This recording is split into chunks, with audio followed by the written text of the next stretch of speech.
Hello, welcome to Guides to the Unknown. I'm Kristen. I'm William. You think the darkness is your ally. But we were born in it. I was born in it. Forged in it. Welcome back, everybody. Kristen and I have once again prepared two giant topics from the wide world of horror, but before we do that... I would like to quickly acknowledge what just happened here. Why? I was doing Bane. Yeah, it's 2019, and Kristen's still doing Tom Hardy's Bane impressions. Right, I don't know if that's on the tip of everybody's mind. I don't know what you call that, so I just wanted to give you a little explanation. It's probably safe that you say that, because it's definitely not. Yeah, exactly. The movie came out in like 2011. It's been 8 years. It's been a long time. It's been a long time. Oh my God. Not to me. I just watched the trilogy, so it's fresh in the mind. Wonderful. Are you off your Let's Batman see thing what now? Breaks first during this episode. Your body, or it's your spirit, or your body. Clunk, and he breaks his back. He says that like your body is supposed to be a surprise. He's presently lifting Batman over his head. I know, I think you could take a guess where he's going with it. Or your body. Yeah. What? Floating up there? Yeah. Okay, we can move on. Anyway, we're going to be dealing with an old classic segment of ours. You know it, you love it. 2-sentence horror stories. That's right. But one of our listeners, Emma, put a new spin on it. Rather than sending us a 2-sentence horror story, she sent us 2 1-sentence horror stories. Up in the game. Yeah. So here they are. Everyone has skeletons in their closets, but unfortunately, mine haven't decomposed yet. Whoa. That's pretty good. Yeah. Yeah. And then, my wife and I always used to eat breakfast together, and I will keep it that way.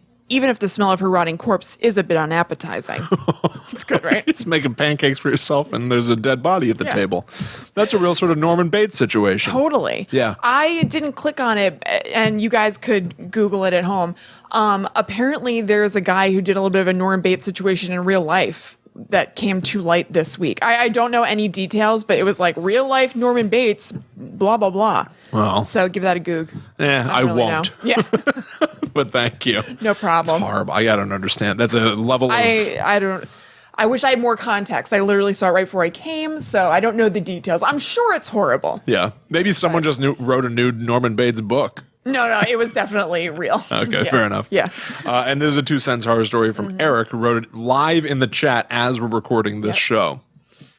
Another page filled. Greg wipes the tip of his quill on the edge of the vial, glad to be one step closer to finishing his manuscript. With a frown, he looks down, making a mental note that he'll need to bleed another of his siblings to get enough to complete the last chapter. Eric, come on. This so is good. Like a dandy old serial killer who's writing a manuscript in blood. Oh, man, we're moving through eras here. The blood of his siblings. Good. Yeah, wonderful. Awesome. So there you have it. 2-sentence horror stories. Yeah.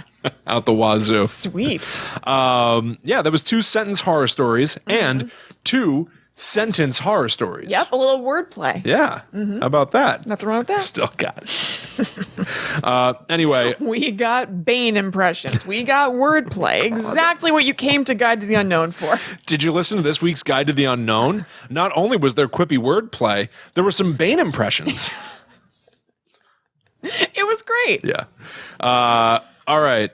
Topics. Yes. You go first. I go first. You go first. I go first. So, Kristen, sometime in the last few episodes, maybe about a month ago, we put a spotlight on the state of Texas because we found out that they represent an enormous chunk of our listener base. Yeah. Well, I've done some further research about who exactly it is that listens to this podcast. Is it just Bobby constantly? It's just Bobby over and over. Constant Bobby. Yeah, he's only lived in Texas for like less than a year, but he makes up like a third of our listens. Yeah.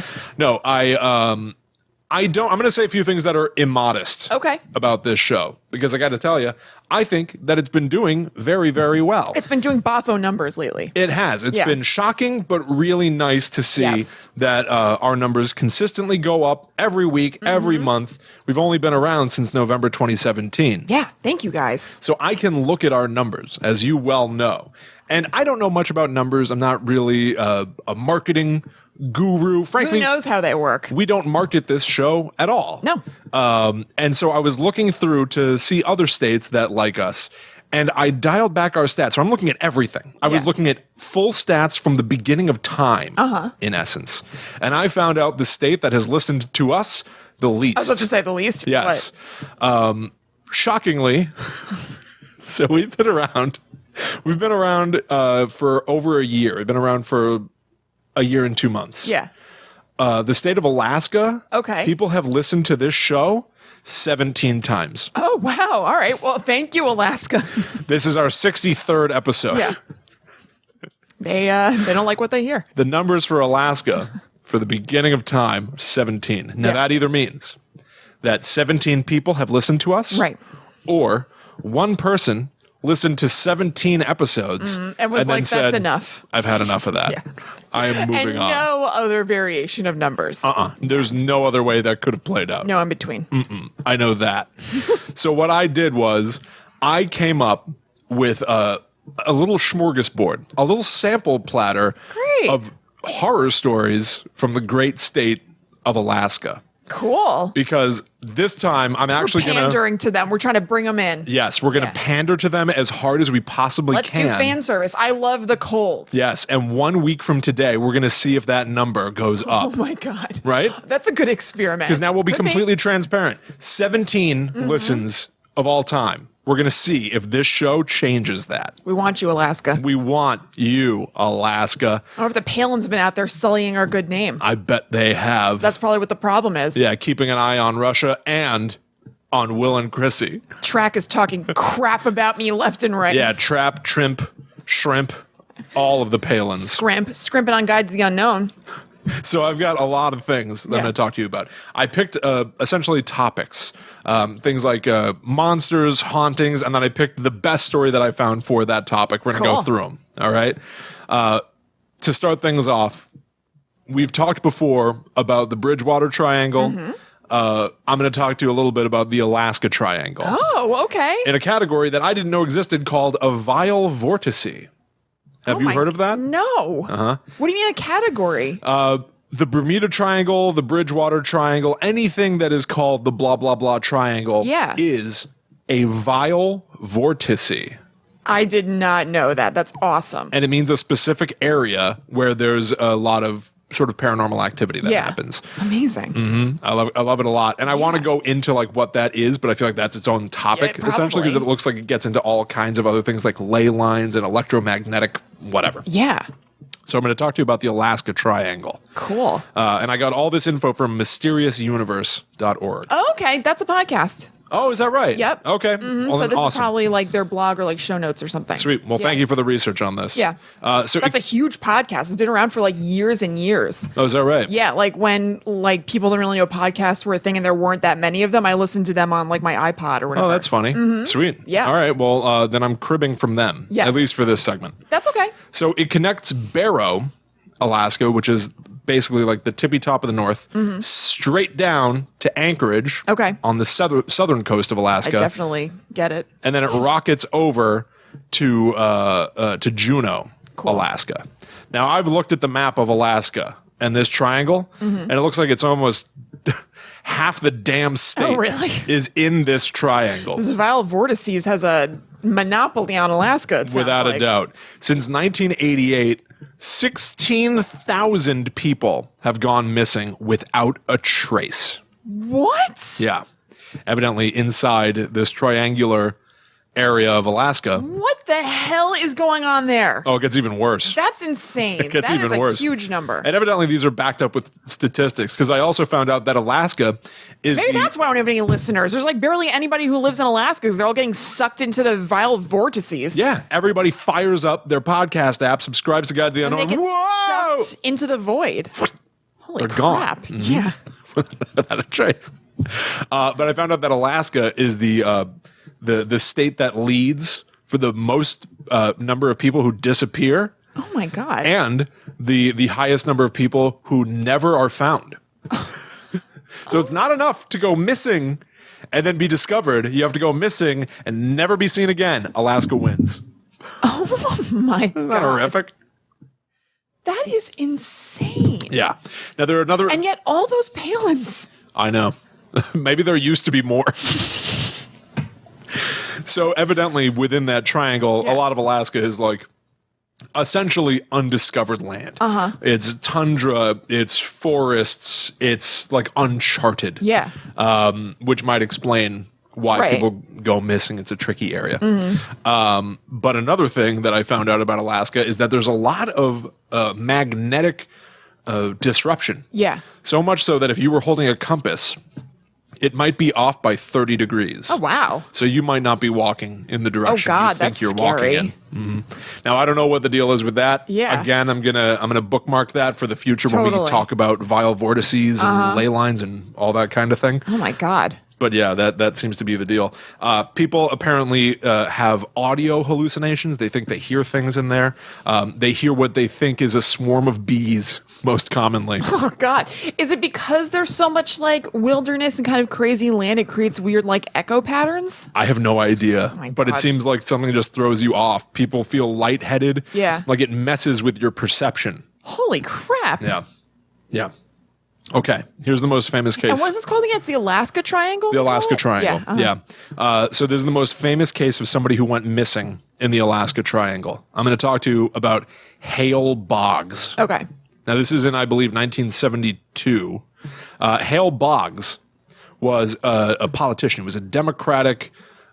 He was the House Majority Leader of the Democratic Party. He was in a plane with a few other people, and they were flying from Anchorage to Juneau, Alaska. Unfortunately, their plane never landed. They searched for this plane and for these gentlemen for 39 days. It involved over 400 different aircrafts, Oh, my God. dozens of boats, all exclusively searching for any sign of the wreckage, these gentlemen, anything. Nothing was ever found, and they were eventually declared dead.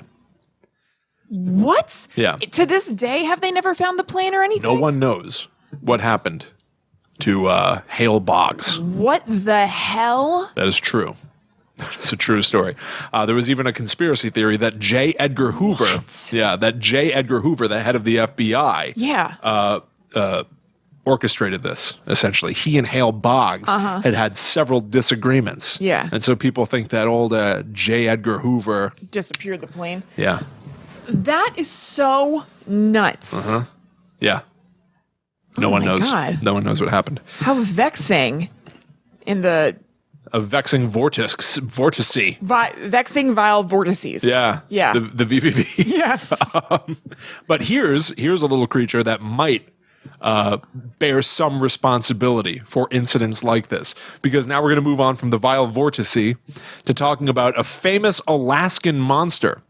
Kristen, it's time to talk about the Kushtaka. Kushtaka. Real quick.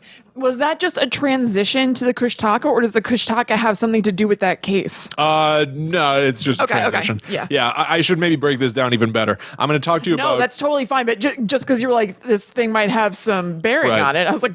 No, yeah. That's the end of one of the four things I've got. the plane? Yeah. That was chapter 1, the vile vortice. We're going to move on to chapter 2, a famous Alaskan monster. Okay, we're leaving the vortices behind. Then we'll go to chapter 3, an odd cemetery, and we're going to round it out with chapter 4, a frightening haunting. Fantastic. Yeah. But that means that we're going to be talking about the Kushtaka for the next couple of minutes. This translates, evidently, literally, to land otter man. Wow, okay. Because the Kushtaka is a shape-shifting creature that can take on the appearance of a human or can shape-shift into an adorable little otter. It's not a bad skill set. Not at all.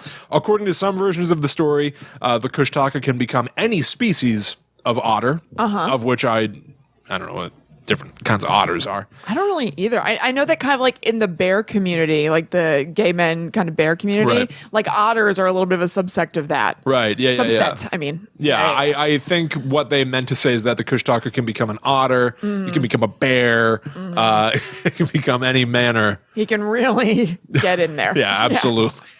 Whatever he wants to do. So anyway, this creature is found in Tlingit and Tsimshian folklore. Okay. These are Native American tribes of the area. And sometimes the Kushtaka are depicted as being quite kind They'll take care of you. I mean, it's a nice sounding name, and otters are so cute. Kushtaka, it sounds Yeah. cozy kind of. Sure. But what? There are other times where they're depicted as being quite cruel. Oh, uh-oh. Here are the times they're nice. That's no good. Okay. Yeah. The Kushtaka were said to save Kennecott sailors from freezing to death by distracting them with, this is a quote from Wikipedia. They distract sailors who are in danger. They distract sailors with curiously otter-like illusions of their family and friends. Really funny. Which means, as far as I can tell, one of two things. Yeah. If I'm at sea, Right. all right, I'm in Alaska, I'm sailing around, and I find myself lost and about to die of hypothermia or something, I might see an illusion of you, but it's not really you. It's an otter with sort of red hair and green glasses. Just kind of looks like you. Otter-like version of me. Yeah, exactly. Like, I don't know. Or it's literally otters that are doing their best to mimic my loved ones. Yeah, right. Like holding hands with each other. I mean, that would be distracting. It would distract me. But here's the thing. What they're distracting me from is what they're doing to me, which is transforming me into another Kushtaka. Oh. Yeah, because the way they're saving me from dying in the cold is turning me into an otter so that I can withstand. Otters are happy to be in the cold. Exactly. So they're going to transform me into a Kushtaka so that I'll survive the cold, but now I am an otter. That's an awesome story. And I guess if your loved one is otter-like, once you become an otter, you're going to be more comfortable with it. 'Cause Yeah. you're like, well, my loved one's here. All right, it's not so bad. I We're will otters also now. say this kind of rings a little true to me. I think we've all seen the videos on YouTube of otters lying on their backs in the Yes. water, holding hands I with was each going to other. make a joke about them holding your hand to get you away from the danger. It's an oddly human behavior. It is. Wouldn't you say? Perhaps those otters used to be people. Kushtaka. Kushtaka. A Kushtaka. A Kushtaka. Yeah. Anyway, the cruel things they do. They also like to trick sailors into dying. Is the exact opposite, Whoa, I would yeah. argue. But I had a thought here. Yeah. A lot of people are saying but sometimes the Kushtaka is supposed to be good. Sometimes the Kushtaka is supposed to be evil. Who knows? But Right. my thing is Depends on the Kushtaka. yes. Same as people. Yes. Sometimes people do good and bad things. Don't generalize all Yeah. the Kushtaka. Yeah. Maybe they have a more complex set of Emotions. Yes. Morals. Things I'm going to like help that. this guy. Yeah. And I'm going to kill that guy. Right. I'm going to turn you into a Kushtaka like me, or I'm going to lure you out Lead here. you to dying. Yes. Yeah. They have their reasons. I could explain, Yeah. but I don't have to. I'm a Kushtaka. Don't try to make me. Yeah. Some say the Kushtaka are known to imitate the cries of babies or the screams of women to lure victims into a river Oh, God. where the Kushtaka can then transform them into a fellow otter person. So now it's a punishment. That's rough. That's rough. First of all, you're plunging into the river to save what you think is Yeah, like I a was woman trying to be or good. a baby. You're trying to do a good thing, but also you're probably horrified and scared because a raging river is very dangerous. Uh-huh. So you're doing your good deed gets rewarded by you turning into an otter person. Although, I guess if somehow you still didn't know the jig was up, let's say you didn't know that the baby crying was fake or whatever, Right. or the woman, you could still think that you're on your mission to save them. But now you have this better resource. Now you're an otter. I'm able to swim a lot You're better. You're better able to reach your objective. So Hold on. I'm going to get you. Just hold tight. Just hold tight. Woo, woo-hoo. Nom, nom, nom, nom, nom. Eating a clam. Until you figure it out, until you have the grand scope of things can feel pretty good for a minute. I hope people who are exclusively listening Yeah.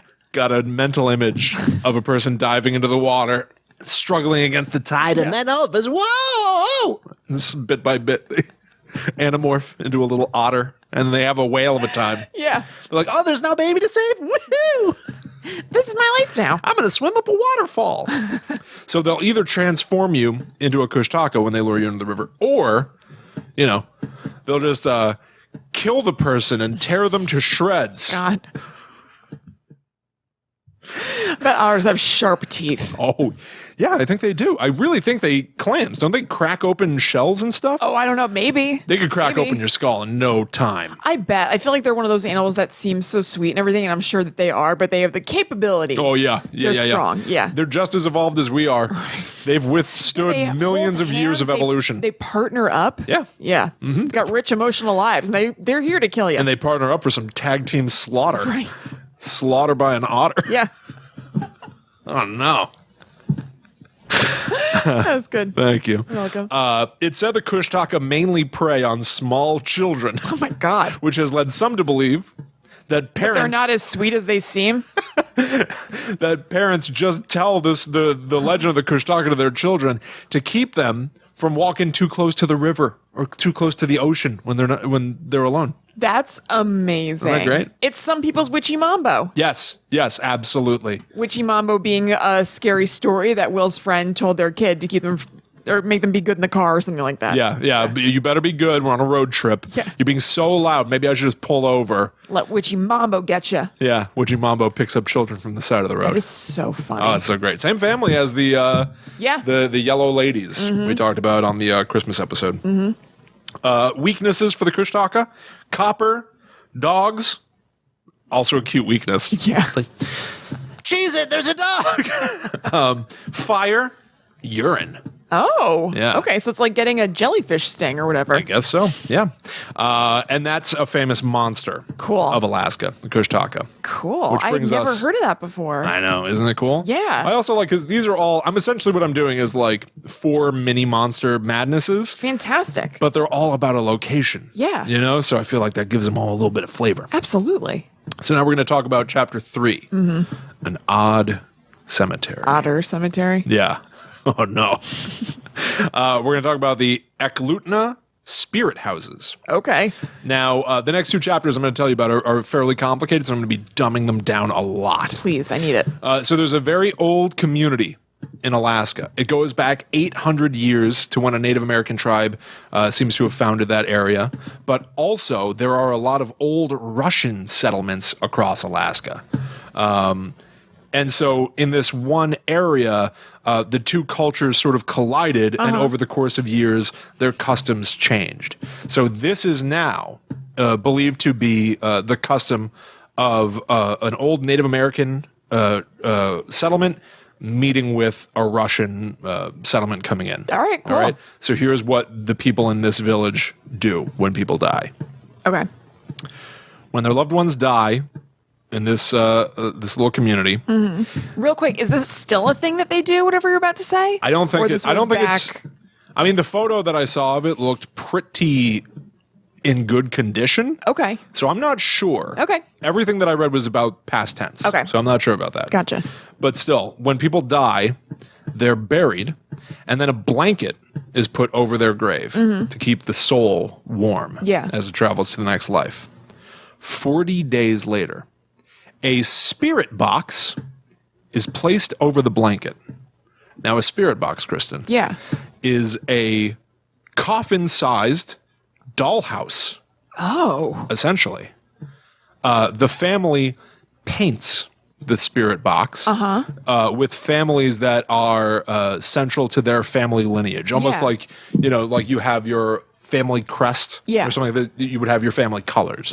So you paint the spirit box your family colors. Yeah. And so the photograph that I saw of this was very vibrant looking, essentially like little, a coffin that's a dollhouse just looks like little houses, basically. So they look like little actual houses? Yeah.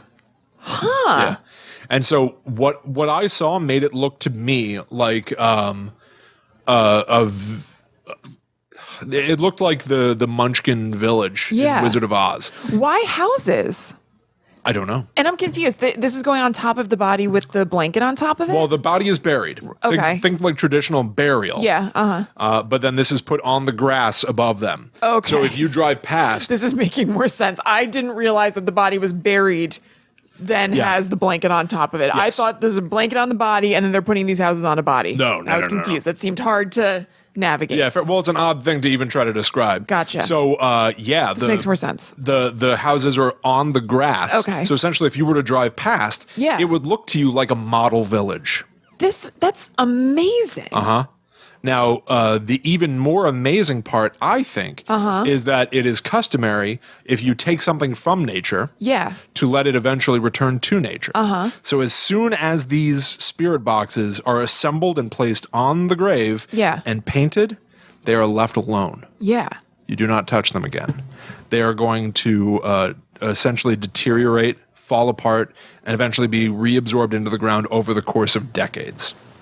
That's amazing. So are they specifically made with like biodegradable materials and stuff like that? I don't think so. Okay, so No. So those graveyards must look like not great after a Yeah, while. I You know what I mean? You know what I mean? Like I'm sure some look nice and everything, but like Yeah. I don't know if there's like a section where that all happened 10 years ago. Is it just like a bunch of like broke down houses on these graves? I mean, the photograph that I saw of it made everything look very new and very vibrant. Yeah. That's awesome. But yeah, if you watch the video version of this show, Yeah. you'll be able to see it now. Or just look this up. Look up Spirit Houses, Alaska, and I'm sure that you will find them. It's almost trippy to look at because you almost feel like the perspective must just be off a little bit. Right. Like these must be full size. Right. It's just using like trick photography or something like that. But no, these are like essentially coffin shaped because they're like 6 Yeah. feet long, whatever. Yeah. But no, they're like little doll houses. That's awesome. Yeah. Isn't that wild? It's almost like little they're not housed in the bodies, but almost like little mausoleums or something, like Yeah. on top they look like they're made of wood and they're like brightly colored. Yeah, but I don't think you'd even be able to crawl into them. No, You know I what don't mean? think so. No. That's Yeah. awesome. You know what it reminds me of? I bet it has some sort of tie to this kind of stuff, or it's just that it makes sense. So when I did my death doula training, we talked about like legacy work for a family to do. It can be either done with the person who's dying, or it can be done after the person has died. And it's kind of a way for families to come together and sort of like acknowledge their death and work through it a little bit and not just be burying it, so to speak, but like not just like be ignoring it or whatever. Yeah. So you might, I mean, people do all different kinds of things. Like some people make kind of like boxes that are like, that have items from the person and whatever. I imagine that this kind of project serves a similar purpose because you're like honoring your family. If you're painting with the family colors, you're probably doing it with your family in acknowledgement of the person who died. So you're not ignoring it. Right. Like you're probably kind of talking about them maybe while it's going on and everything. And that can be very like kind of therapeutic. Yeah. So that's really interesting. I love that. Well, plus like the bright colors of it, you know, like it implies some sort of, it feels lively. Well, totally. When you said like colors of a family crest, I was thinking of like, I don't know, like any family crests I've seen are like dark green and like burgundy and not very like lively or dramatic anything and- like that. right. You know, it's like it'll be like a dark wooden, what do you call that? I don't know, that like board thing that a crest Yeah. will be on and just looks very like dark and blah. That was like very colorful and cheerful. Yeah, it was almost all primary colors, Yeah. essentially. I love that. Yeah, really interesting, really Oh strange. man, Yeah, so there you go. that's awesome. Yeah. Oh, Alaska, you're killing it. Come join us. I know. What are you I like doing? you guys a lot. Where have you been all my life? Yeah. And so this takes us to chapter 4, the final chapter. We're going to talk about a Final famous countdown. Alaska haunting. Cool. All right. This is about the Kennecott Copper Mines. Ooh, wow, that's a mouthful. Oh, yeah. And like I said, everything is complicated Yeah. from here to the end. So I'm really doing a lot of Okay. simplifying as much as I possibly can. Great. There's a giant, crazy expensive mine in Alaska. It was a copper mine, and it generated thousands of jobs, tons of money. But as you might expect, with a mining community, lot of death toll. Yeah. Right? From construction workers that were actually like building the railroads used to truck the copper down to the town and sell it and stuff, and from the miners that are actually working to chip away ore and Yeah. stuff like that. So a lot of people passed away. And this is in like 1907, something like that. Yeah. So it's like sort of deep, old history. Now, to truck this stuff around, they built the Copper River and Northwestern Railway, which was then called the CR and NW. Okay. Copper River and Northwestern Railway. Now, the people who worked there, the local workers, came up with another name for it, the CRNW. They called it the Can't Run and Never Will. Oh my God. Yeah. That's awesome. Essentially meaning there's no getting away. Right. Because even if you could run away, you wouldn't. Yeah. Because you're getting paid. Yeah. You have to be here. Right. You're stuck. Golden handcuffs. Yes. Yeah, exactly. Or whatever they mine down there, handcuffs. Or handcuffs. Right. Yeah. Regular old handcuffs. Yeah. So the railway bridged canyons, and it clung to rock faces, and it even spanned across a glacier. And when the glacier would move, they'd have to take apart that segment of rail and rebuild it. Oh, man. So it was insanely treacherous. The mine was incredibly successful. Like I said, thousands of jobs. It was essentially booming. They even a nearby town became essentially a place for all of these workers to have fun and blow off steam. There was like a burgeoning red light district there and stuff. Yeah. So it sounds really sort of like chaotic and big and okay. This all leads to collapse. Eventually the market declines, whole thing falls apart, and essentially almost overnight, the mines and the neighboring towns become ghost towns. Oh, man. Like Bane was trying to do to Gotham. Kristen, exactly like Bane was trying to do to Gotham. You're speaking my language. Go ahead. So now we're going to fast forward to the 1990s. Okay. All right. The state of Alaska, this is a government job they're doing. They want to develop government housing along the trails of the old CRNW, the old Can't Run and Never Will. Yeah. During construction, workers claim they hear disembodied voices of both children and adults along the old Copper Road, which made it impossible to work. Oh, God. They also said they see tombstones as they're heading up towards the mountain, but when they come back, those tombstones are no longer there. How is that possible? Essentially, like all these tombstones just off the beaten path. It's not terribly encouraging. No. Perhaps these are the tombstones of all those workers who died back at the beginning of the 1900s? Perhaps. Down on the copper line. It's just like James Taylor warned us, down on Copper Line. More niche Rogers family humor. It's true. Before we started recording the episode proper, we were joking about our Uncle Ray to the people in the live chat. So, Right. People love our impenetrable references. Correct. Anyway, all this ghosty business and tombstones scared everyone away. The project was canceled. Oh my God. Yeah. Really? Yeah. That's nuts. Like, that's the reason for the project being canceled? Yes. Ghosts too intense. Yes. Project canceled. Yes. What is going on in Alaska? Can't hold on to our workers. They all ran away terrified. Shut it down. A government project. Missing plane. Mm-hmm. Shut down government project. Reason ghosts. Yeah. Alaska is very scary. Yes, it absolutely is. The Kennecott Copper Mines. Holy Shut crap. down due to ghosts. Now, I do want to posit a theory. I'm sure it's lovely too, Alaskans. Sure. Yeah. But man. I want to also posit a little bit of a theory here. Yeah. So, we've got this old mine that had a ton of stuff in it that you might want. Valuable stuff. Yeah.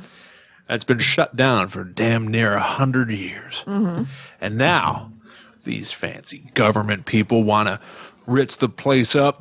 Well, maybe Do people in Alaska talk like this? Definitely. Maybe I'll dress up like a ghost and scare them away so I can keep all that delicious gold for myself. Scooby-Doo it. Scooby-Doo. Maybe they're Scooby-Dooing it. Right? I can't fault them for it. Right?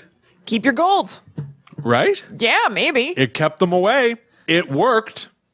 I mean, but I don't know. Wouldn't it be hard for them to then go in and mine unnoticed? Like, Maybe this they've been seems like a big deal. If like the government was like Right. all about this, I don't know. Wouldn't they notice if then the locals are like, you know what I mean? Like Wearing diamond earrings, Yeah. eating bowls of diamonds looking for breakfast. both ways, then running into the mine. Like, I feel like they're gonna clock it.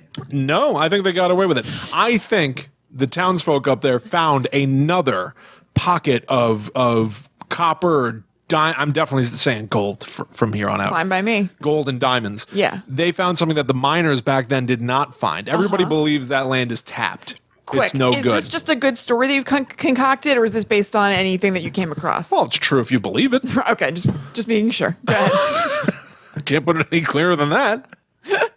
So I think that they maybe found another thing. But there are just a few people working on it. They don't have thousands of people chipping away at this. Yeah. So they essentially go in there and they tap away until they get a little more diamond and gold stuff for themselves. Yeah. They sell that stuff online.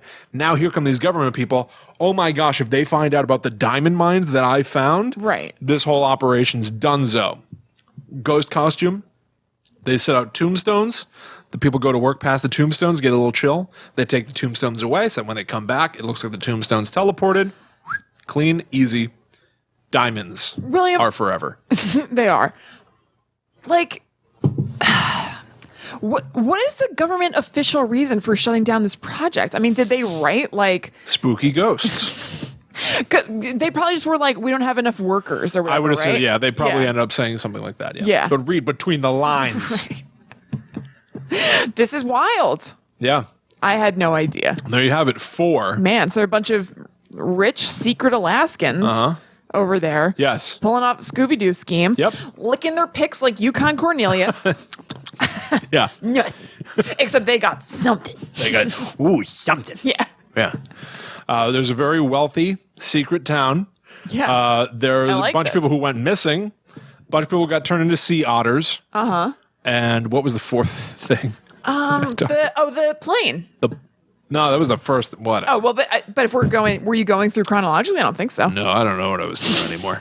But yeah, there you have it. 4 The Vile Vortices. terrifying stories That's from the state that awesome. hates us the most, Alaska. Yeah. Man.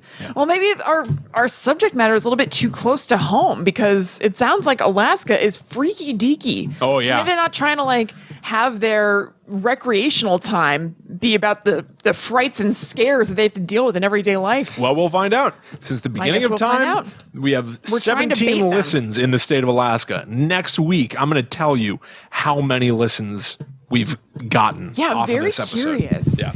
I mean, just by virtue of the fact that it'll say Alaska in the title, I think is gonna, It's going to have to do something. it's gonna do something. Yeah. Yeah. Ooh, I'm going to call this episode Alaskan Scare Lines. Alaska Scare Lines. No, that's good. I won't call it that. Yeah. All right. Keep it some in general so it can show up in searches. Scary Alaska stuff. Alaska ghost stories. They're not all ghosts. But you have to keep it searchable. Oh, this fancy mumbo jumbo. All right. Well, there you go. I mean, yeah, that could work. But, people are more likely to search for like haunted Alaska, Alaska ghost stories, and scary Alaska stories. They might. Yeah. Yeah. I still think ghost stories is probably better. All right, fine, whatever. But let's see. We're trying to pull them in. Yeah, all right. That's true. All right, so we got to game it That's as what much I'm as saying. possible. Yeah, that's what I'm saying. I'm not just being Alaskan ghosts of Alaska. Alaskan ghost stories. But Alaskan versus Alaska. I don't know. I'm not sure. Okay, we'll think of it. I don't know if the N matters. I think sometimes the SEO can go both ways. Yeah, that SEO is... I Search engine optimization. sure know what that is. Search engine optimization. I know what it is. Okay. It's gaming the Google. Yeah, Okay. So, William, we traveled to Alaska. that we did. We had a great time. Let's come back home to the Northeast. Yeah. You know right. what? I've missed home. Me too. Let's settle in, get cozy Yeah. in the Lizzie Borden house in Massachusetts. What?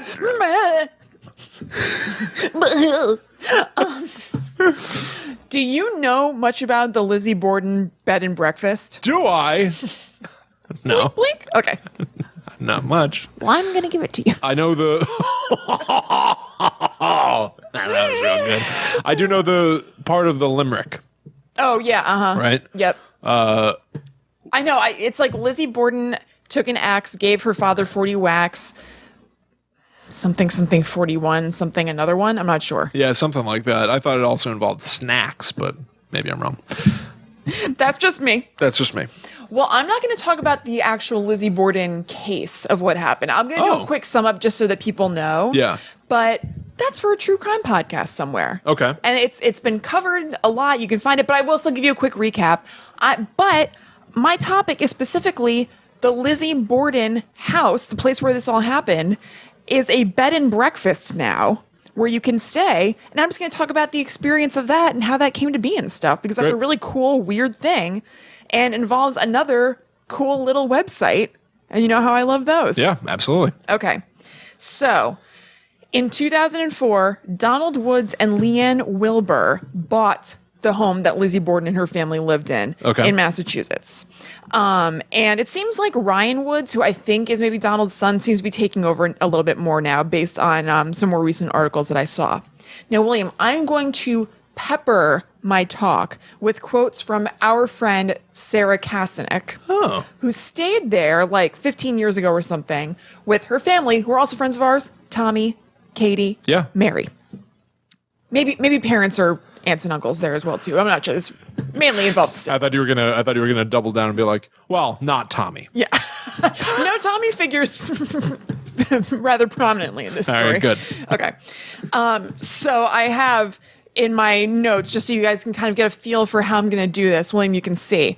It's written very... Oh, it's written like a book? Yeah, exactly. So then I'm going to tell you a little something, and then there's like an italicized quote from Sarah, where Sarah's going to chime in. That's great. Okay, so I just told you that about the history of the house, and here is Sarah's experience of the people who own the house. Sarah said, I don't know if the guy was an owner or just like a manager or something, but he was an older-ish guy and he seemed super into the case/house. Like we hit a lot of traffic on the drive there and we were going to be late checking in, and he was like really bummed that we had missed the group tour of the house. So somebody who's very invested in this whole thing. It doesn't seem like they just kind of like whatever, here's your key. Like a cash grab. They're like really passionate about it. You should have been on the tour. You would have really enjoyed it. Yeah, like they like loved it. Right. So I'm going to do a lot of reading from the website for the Lizzie Borden Bed and Breakfast and Museum. The website is lizzie-borden.com in case any of you guys want to check it out. And it reminds me a lot of the Enfield home in England from episode 32 about the Black Monk of Pontefract, where you can like stay overnight there and do tours and stuff. And they had like a really kind of crazy website with lots of ghost stories. And again, it seemed like they were just super into it, and it was really detailed, and you could tell they like loved what they were doing. And at the same time, it's like a little outdated in a way that's super charming. Yeah. So, like on LizzieBorden.com, they're just funny little things, like the words on a page will like flip, like there's like effects on them and stuff. There's an axe in the upper left-hand corner with the handle broken off of it, which is something that was found in the Borden house, and it has like the little registered trademark thing on it, but it's just like the top of an axe, which I find kind of funny and charming. That's funny. So now I will tell you I do miss the old internet. It's great. I love stumbling across stuff like this. Yeah. So I'm going to tell you now what Lizzie Borden's deal is if you don't know. So like I said, I'm not going to go in depth into the case and everything, but just to give you context for why anybody would even be interested in the Lizzie Borden house and like what happened there. So this is from the website. So the people who run the house wrote this, and I really like it.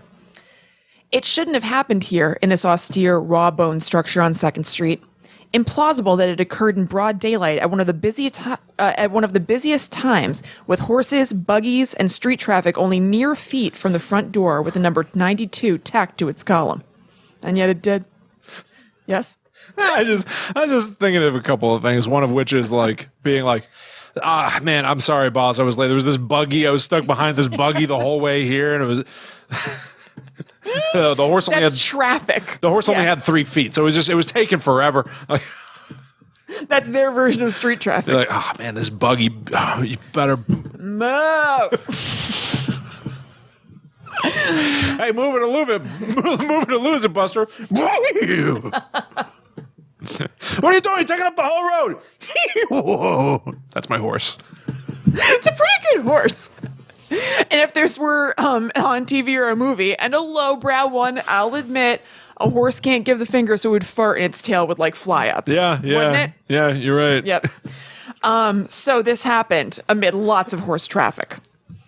Andrew and Abby Borden, both in their golden years by that era's reckoning, were mercilessly hacked to death with a hatchet.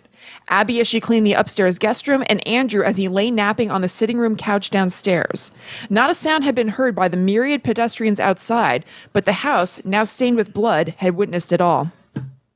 Andrew Borden bought the house in 1847 and immediately had it remodeled from a 2-tenant dwelling into a place his small family could call home. He chose the house due to its pragmatic location, a short walking distance to his businesses on Main Street, 1 block over. It sat amid other businesses, horse stables, stores, a laundry, and a makeshift restaurant. Andrew's wife kept house and took pride in it, while his 2 daughters, Emma and Lizzie, looked about at the heavily floral... While his 2 daughters, Emma and Lizzie, looked about at the heavily floral-covered walls as a prison. A young Irish maid, Bridget Sullivan, was the only other inhabitant. There were no hallways in the house, with the exception of an upstairs landing. One had to go through one room to get to another. As a result, locks abounded. Locks that would play an invaluable role in the murder mystery that would captivate the world after that fateful morning of August 4th, 1892.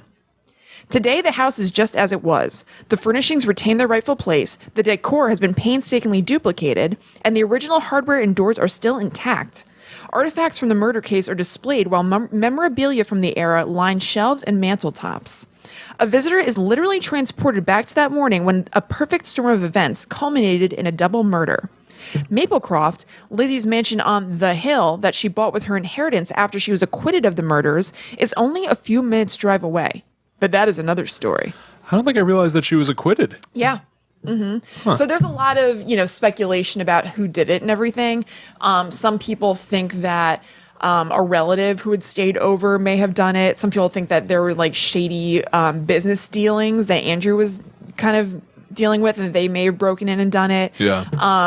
But yeah, she was acquitted. Wow. And so she lived out the rest of her years at Maplecroft, that mansion, and her sister Emma lived with her there until they had a falling out and Emma moved out. And definitely seemed to be more that Emma was mad at Lizzie and moved out. It wasn't like they just kind of had, just an argument. It was mutual or whatever. Right. But even though it was that she was mad at Lizzie, so you might think to yourself, well, maybe she's mad because Lizzie finally confessed or something. Emma was specific to say to people like, nope, I still think she's innocent. That's not what this is about. But yeah, we are not cool anymore. Wow. And then Lizzie lived there until she died in her 40s or something like that, which was kind of old for the time. Yeah, yeah. Or appropriate for the time, basically. That's crazy. Yeah, it's nuts.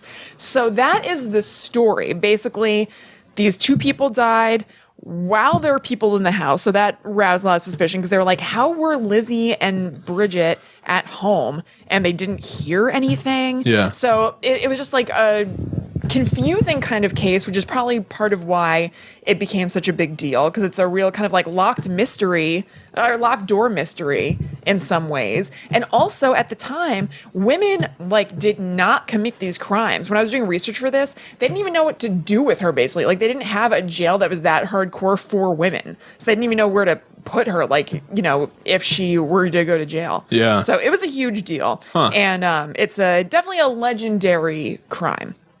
So they have this bed and breakfast, and they have people stay in the rooms where things happened. And I'm going to read you the description of those rooms because it kind of also sheds a little bit of light on the story. So there is the Lizzie and Emma suite.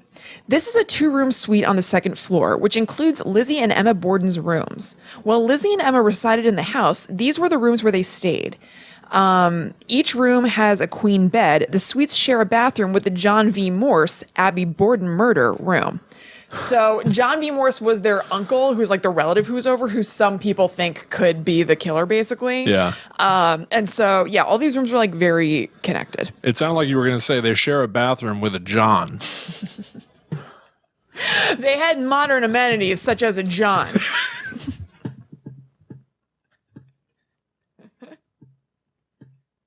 I haven't heard a toilet called that in a long time. That's really funny. Where's the John? You don't hear that a lot. Where's the John? I gotta hit the head. Do people say that anymore? I don't think They have many modern amenities, such as John.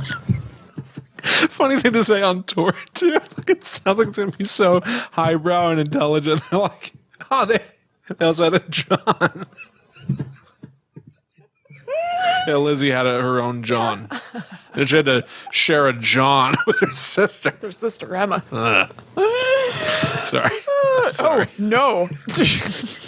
I'm apologizing not only to you, I'm apologizing to everyone. It's so I think they're used to her. I know, it's literally toilet humor. It's literally laughing at a word for toilet. I know. It's laughing at a word for toilet. I made a joke about a horse farting and its tail lifting up earlier. This is not great. I hope Alaskans love this kind of thing.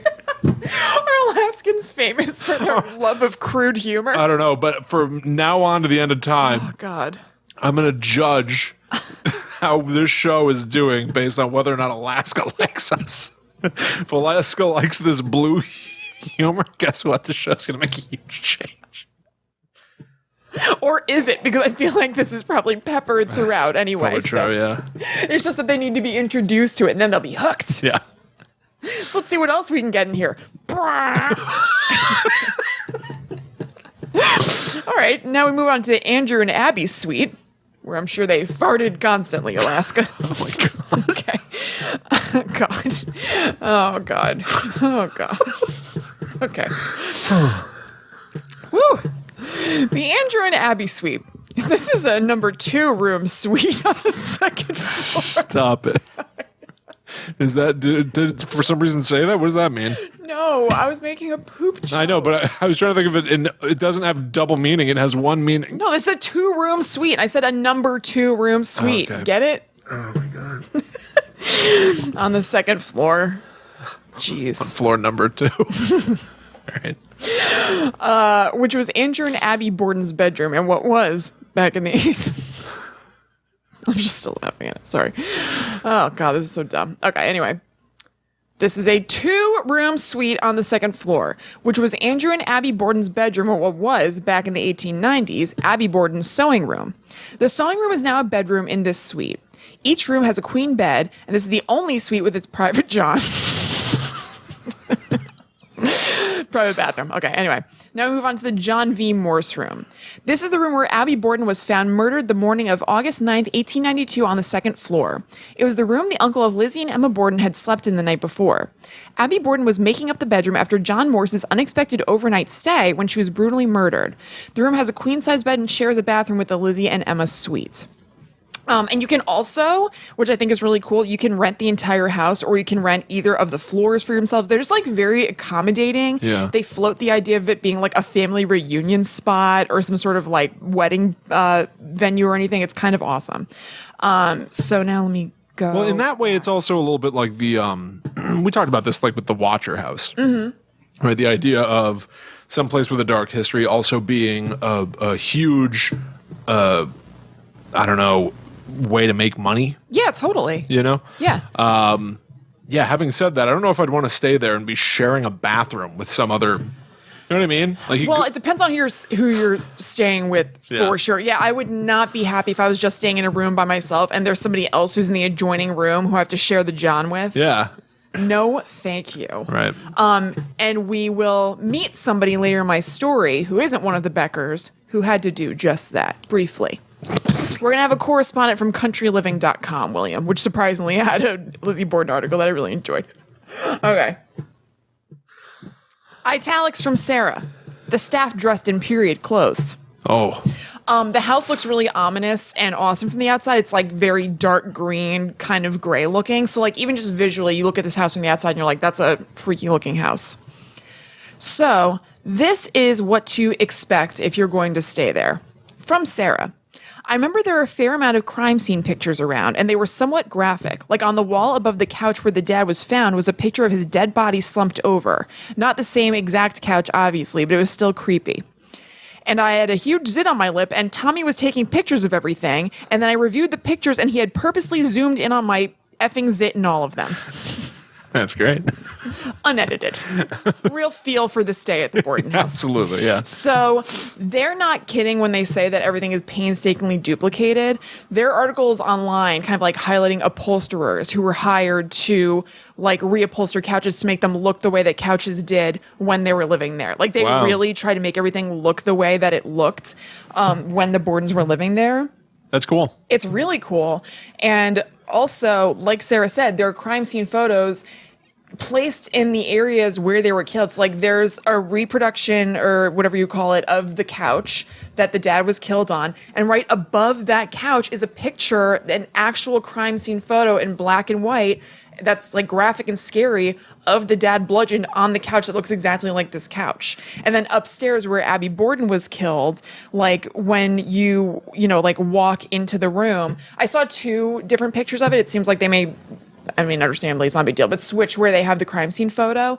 So like when you walk into the room where she was killed, there's a bed in the middle of the room, and then there is a dresser on the left-hand side of the room, and then she was killed in the middle of them.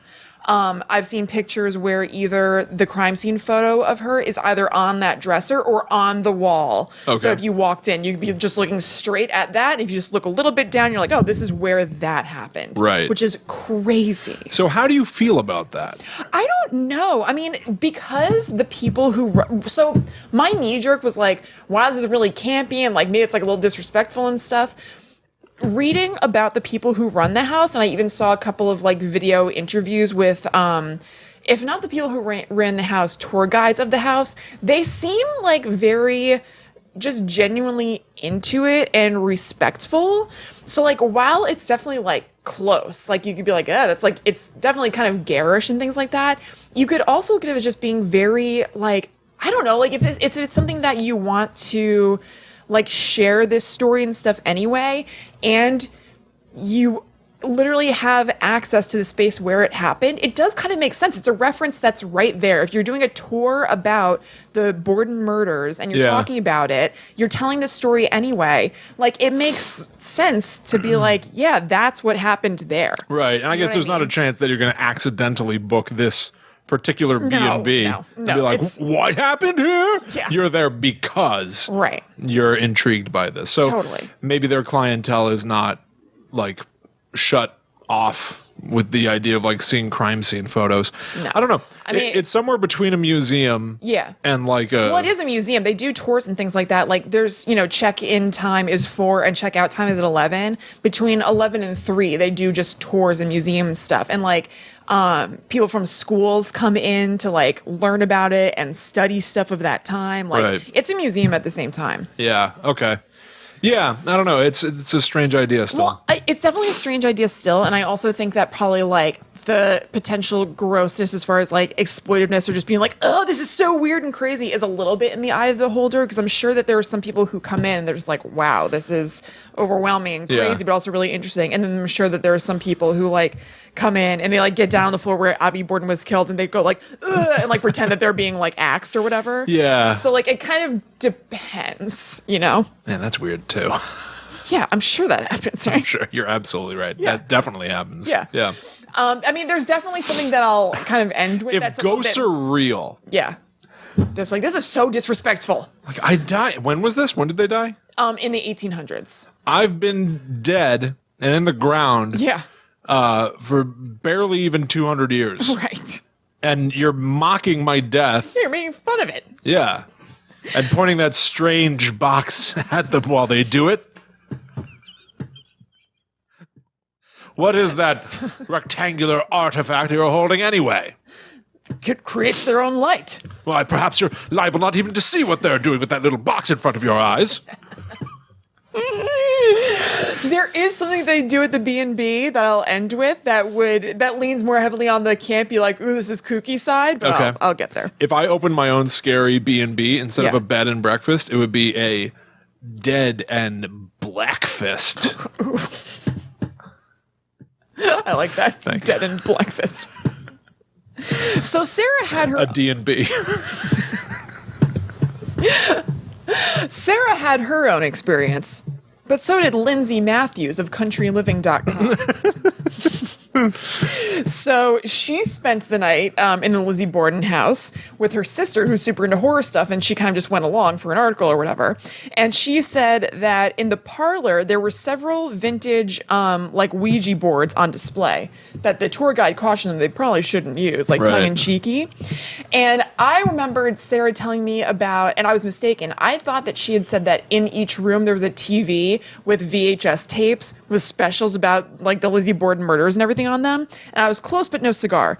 She said that they had a bunch of VH tapes in the TV in the living room that you could pop in and watch various specials from like the biography channel and stuff. Okay. All right, so here are things. So if you look online, there are all kinds of like ghostly encounters that you can see. But here are Sarah's and our friend Lindsay Matthews of ghost site countryliving.com.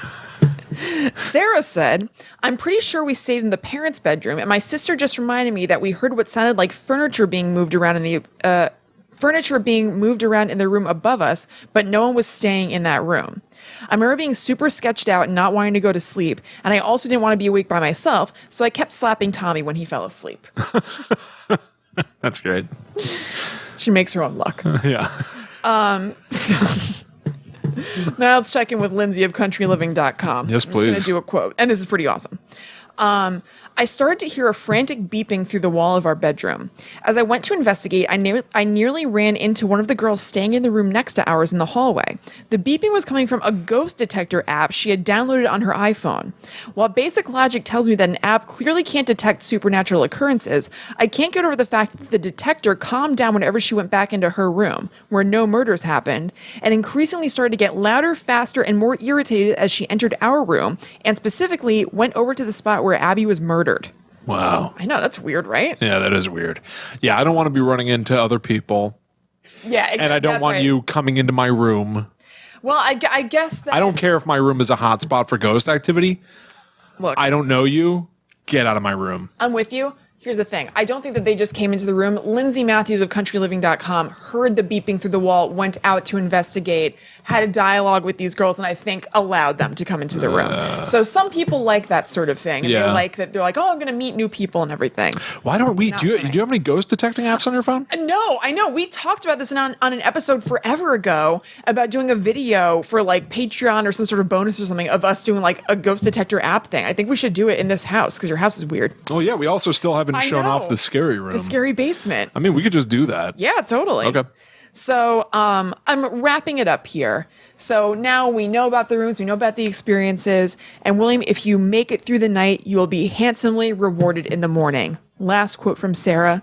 They served hatchet cookies at breakfast in the morning. Cookies for breakfast? You're on vacation after all. Let's go. Yeah. So, you know, a little bit of camp. We know what happened here. It's all Right. kooky cookie. Yeah. Oh my god. Yeah, it's not so much a bed and breakfast as it is a bed and cookies. Cookies are not breakfast. Breakfast is whatever you eat at that time, as far as I'm concerned. Well, first meal of the day. Yeah, that's Always right. breakfast. It's always breakfast. When pizza's on a bagel, oh wait, no, that's backwards. When pizza's on a bagel, you can eat pizza anytime. Right. Pizza in the morning, pizza in the evening, pizza at supper time. So they're implying To me, those- breakfast can be at night. I was trying to say that if you have pizza in the morning on a bagel, it's breakfast. Right. Yeah. To me, you can just cut out the first half of that quote. When pizza's on a bagel, you can have pizza anytime. Yeah. Cut out when pizza's on a bagel. Just keep. You can have pizza anytime. Of course you can. You know, a lot of pizza- people like cold pizza for breakfast. Anytime. Anytime. So, guys, if you want to visit the Lizzie Borden house, it's in Fall River, Massachusetts. Oh, and if it's booked up, just last year, the family bought Maplecroft, which they referenced before, Huh. the home that Lizzie Borden grew old and died in, that mansion just up the road, and soon you'll be able to stay there, too. Huh. They're renovating it to become another bed and breakfast. Wow. Yep. Well, I would never stay there because my nemesis, Frederick Maplecroft, is a descendant of the Massachusetts Maplecrofts, and I don't want to support him. Maplecroft is a hell of a word, huh? Yes, and also a hell of a name for a house. I love that houses had names like that at one point. Like you would name your estate. Yeah. There's another place in Massachusetts that we used to go. We had a very fancy family in Massachusetts Yep. called like the Cranwich, The Cranwell. the Cranwell, What the hell did you call it? I don't remember. You had a funny name for it. the Ostermeyer, or something like that. Also, Dorinda Medley of the Real Housewives of New York has a home in Great Barrington in the Berkshires, and she's named that Bluestone Manor. That's not as good. I think it's pretty good. It's not as good. It's not as good as Maplecroft, but like I like that she named her home. I'll try if you again. had to name your house, what would you name it? Try again, Quick. Dorinda. You're good with human names. How about a house name? Cornwell. That's just because you were thinking of what's it called? Whatever we just said. Cranwell. Yeah, All right. that's yeah. The Umberley. Okay. All right, Faz, what would you name your house? I call it the penthouse. Well, that's not It already has a name. the penthouse. I've never heard you say that. I mean, it doesn't come up a lot, but yeah, I live in the penthouse. Just because it's upstairs. That's great. It makes it sound fancy. Well done. Thank you. Well, there you have it. There you have it. There you have it. Another episode of Guide to the Unknown of the same quality as every previous episode. 100%. Thank you all so much for hanging out with us. If you enjoyed this episode, go tell your friends. Tell them to follow at GTTU Pod so that they can stay up to date with all the freaky news that's going on in the world. That's right. Tell them to go to patreon.com/GTTU Pod in case they haven't heard the show yet, but they do want to donate to us. Yeah. Let your friends know. Cold call them to donate to us. Yes. You can also join our private Facebook group. If you go to facebook.com/groups/GTTU Pod, there are a lot of really awesome people in there who like share links to cool things. So you should definitely do that. Yeah. Or if you want to talk to Kristen or myself, you can also find us on the internet. That's right. I'm at Chillin' Kristen on Instagram. I'm at Haunted Sponge. So we will see you next week when we reunite once more to share scary stories from the dark corners of society. That's right. But until that time comes, we must travel. Back to the netherworld, go we. Bye.